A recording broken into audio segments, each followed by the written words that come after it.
देखो एलमीरा को पूरा इन्होंने खाली कर दिया। यहाँ से प्रिंटर था वो ले गए, लैपटॉप ले गए, 2 मेरे आईपैड थे वो ले गए, 2 हार्ड डिस्क ले गए और ये पूरी बुक शेल्फ इन्होंने खाली कर दी है। यहाँ से सारी किताबें गिरा दी और यहाँ पे देखो लाइट को पता नहीं क्यों खोल दिया है। ड्राइंग रूम की हालत देखो, सारा इन्होंने फुला फाली करी, सोफे को पीछे से फाड़ भी दिया।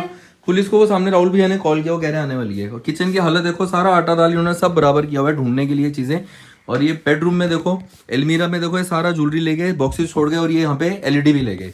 मतलब पूरे घर की हालत बहुत ही ज्यादा खराब करी हुई है, उथल पुथल किया हुआ है पूरा घर। उथल पुथल को अंग्रेजी में एट 6s and 7s कहा जाता है। For example the whole house is at 6s and 7s। अपनी अंग्रेजी और पर्सनैलिटी को बहुत अच्छा बनाने के लिए मेरे आईडी गौरव मोटिव ग्रूम को फॉलो करें।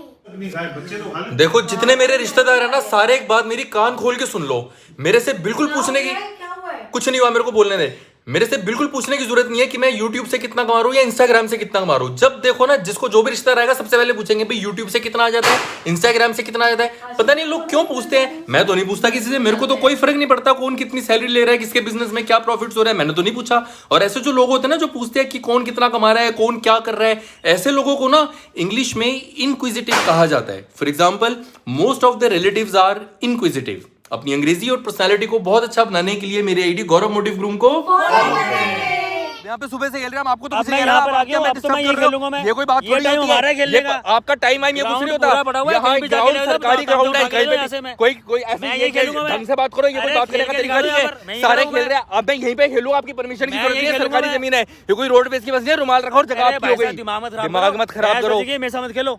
बहसबाजी करने को अंग्रेजी में टू क्रॉस स्वर्ड्स विद कहा जाता है। For example we were crossing swords with each other. मौसम बदल गया है, सर्दियां आ गई हैं, अपना खास ध्यान रखिए क्योंकि ऐसे मौसम में अक्सर लोगों के गले खराब हो जाते हैं, खांसी जुकाम हो जाता है, नजला हो जाता है और कुछ लोग ले रहे होते हैं भाप, बाकी लोग रहे होते हैं सर्दी से कांप।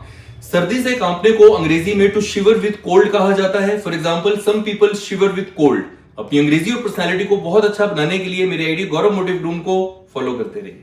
ये देखो विंडशील्ड पे ना सारी इस तरह से फॉग इकट्ठी हो जाती है और ये ओस होने की वजह से क्या होता है कि विजिबिलिटी बहुत कम हो जाती है, जिस वजह से एक्सीडेंट्स भी हो सकते हैं। ऑनलाइन ऐसे बहुत सारे प्रोडक्ट्स मिलते हैं जो चैलेंज करते हैं कि जी आपने अप्लाई कर दिया तो फॉग इस पे टिकेगी नहीं, बट ऐसा नहीं है। मैंने सारे प्रोडक्ट्स ट्राई करके देखे हैं। कुछ लोग शेविंग क्रीम का बोलते हैं, मैंने वो भी ट्राई करके देखा है बट वो वर्क नहीं करता है।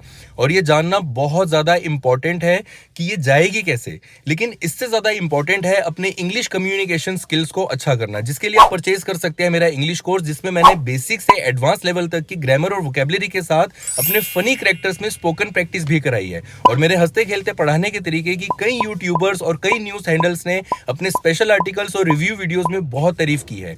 तो अपने इंग्लिश कम्युनिकेशन स्किल्स को अच्छा करने के लिए मेरा इंग्लिश कोर्स अभी परचेज करें। मेरे इंग्लिश कोर्स की डिटेल्स के लिए विजिट करें gauravmotivgroom.com पर या फिर इंग्लिश लिख के व्हाट्सएप टेक्स्ट कर दीजिए 9911228494 पर।